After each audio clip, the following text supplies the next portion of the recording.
मित्रों, कहानी शुरू होती है एक प्रातःकाल से। प्रातःकाल दैनिक कार्यों से निवृत्त होकर गौतम बुद्ध के सभी शिष्य एकत्र हो गए। गौतम बुद्ध ने संदेश देना आरंभ किया। बोले, आज मैं तुम्हें एक ऐसे व्यक्ति की कथा सुनाता हूं जिसके पास सब कुछ होते हुए भी वह दुखी था।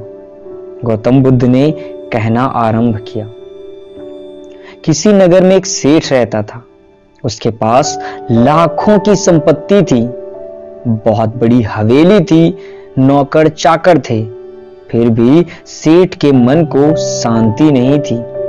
एक दिन किसी ने उसे बताया कि अमुक नगर में एक साधु रहता है। वह लोगों को ऐसी सिद्धि प्राप्त करा देता है कि उससे मन चाही वस्तु मिल जाती है। सेठ उस साधु के पास गया और उसे प्रणाम करके निवेदन किया, महाराज, मेरे पास धन की कमी नहीं है, पर फिर भी मेरा मन बहुत अशांत रहता है। आप कुछ ऐसा बता दीजिए कि मेरी अशांति दूर हो जाए। सेठ ने सोचा कि साधु बाबा उसे कोई ताबीज दे देंगे या और कुछ कर देंगे जिससे उसकी इच्छा पूरी हो जाएगी। लेकिन साधु ने ऐसा कुछ भी नहीं किया। अगले दिन उसने सेठ को धूप में बिठाए रखा और स्वयं अपनी कुटिया के अंदर छाया में जाकर चैन से बैठ गया। गर्मी के दिन थे। सेठ का बुरा हाल हो गया। उसको बहुत गुस्सा आया, पर वह उसे चुपचाप पी गया। दूसरे दिन साधु ने कहा, आज तुम्हें दिन भर खाना नहीं मिलेगा। भूख के मारे दिन भर सेठ के पीठ में चूहे कूदते रहे। अन्न का एक दाना भी उसके मुंह में नहीं गया। लेकिन उसने देखा कि साधु ने तरह तरह के पकवान उसी के सामने बैठकर बड़े आनंद से खाए। सेठ सारे रात परेशान रहा। उससे एक क्षण को भी नींद नहीं आई। वह सोचता रहा कि साधु तो बड़ा स्वार्थी है।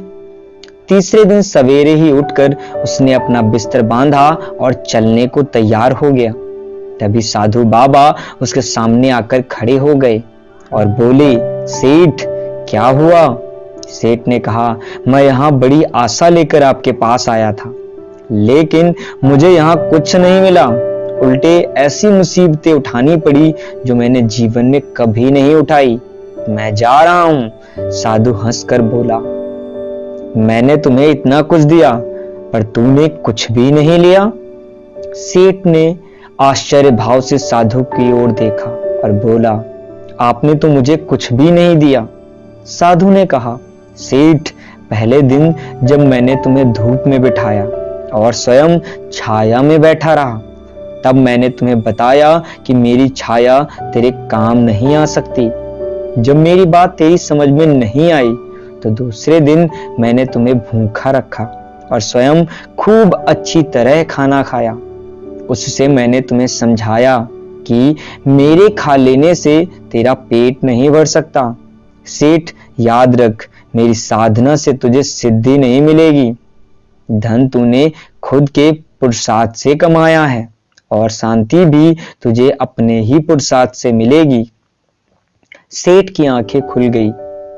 अब उसे अपनी मंजिल पर पहुंचने का रास्ता मिल गया था। साधु के प्रति कृतज्ञता व्यक्त करते हुए वह अपने घर लौट आया। मित्रों, इस कहानी से हमें यही सीख मिलती है कि दूसरे की कोई भी वस्तु हमारे काम नहीं आ सकती।